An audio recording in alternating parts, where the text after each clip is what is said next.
તો અમદાવાદના લોદરિયાળા ગામમાં એક ખૂની ખેલ ખેલાયો છે। પ્રેમીએ પરિણીત પ્રેમિકા અને તેની દીકરીની હત્યા કરી। પ્રેમીએ પેપર કટર મશીનથી બંનેને મોતને ઘાટ ઉતાર્યા છે।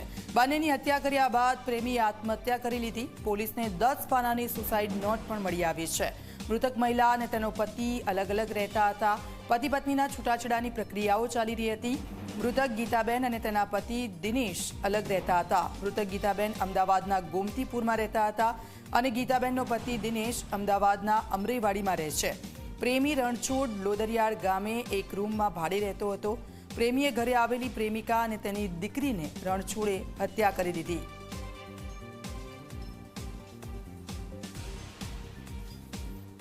ચાંગોદર પોલીસ સ્ટેશનની વિસ્તારમાં લોદરિયાલ ગામ આવે છે। ત્યાં એક ઓરડીમાં 3 લોકોની લાશ મળેલી છે। ત્રણોનો ગળો કાપેલો છે અને એક જે પુરુષ છે એની જે રિસ્ટ છે, એની જે હાથ છે એના ઉપર જો કટનો નિશાન છે। એને પાસેથી એક જગ્યાથી એક કટર મળેલો છે અને એની ખિસ્સામાંથી એક નોટ સુસાઇડ નોટ પણ મળેલું છે। એ બંને લોકો અહીંયા કેટલા ટાઈમથી રહેતા હતા અને કઈ રીતે અહીંયા આવ્યા હતા આ અત્યારે એની તપાસ ચાલુ છે।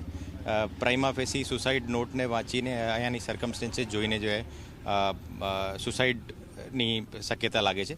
પણ તમામ રીતે જે અહીંયા એફએસએલ અને તમામ જે જુદી જુદી ટેકનિકલ ટીમો છે એ ટેકનિકલ ટીમો અને અમારી ડીવાયએસપી સાણંદ અને એલસીબી એસઓજી અને ચાંગોદર પોલીસ સ્ટેશનની જે ટીમ છે એ તમામ ટીમો લાગેલી છે અને ખરેખર એને સુસાઇડ યા જે મર્ડર છે એનું કારણ શું છે એની શોધખોળ અત્યારે ચાલુ છે।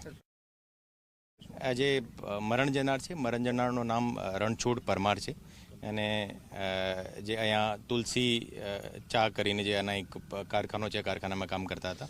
એ જે એને સાથે જે મહિલા મળી છે, એ મહિલા જો હે એ ધંધુકા બાજુ એક ગામ છે, ગામની છે અને એ બંનેના વચ્ચે પ્રેમ પ્રસંગ હતો।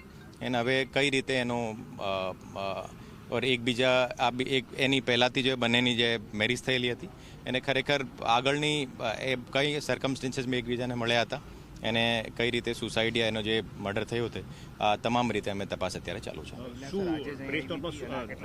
મહિલા અહીંયા છેલ્લા 20 દિવસથી અહીંયા રહે છે બંને ઓર એને સાથે એક નાની બાળકી પણ છે।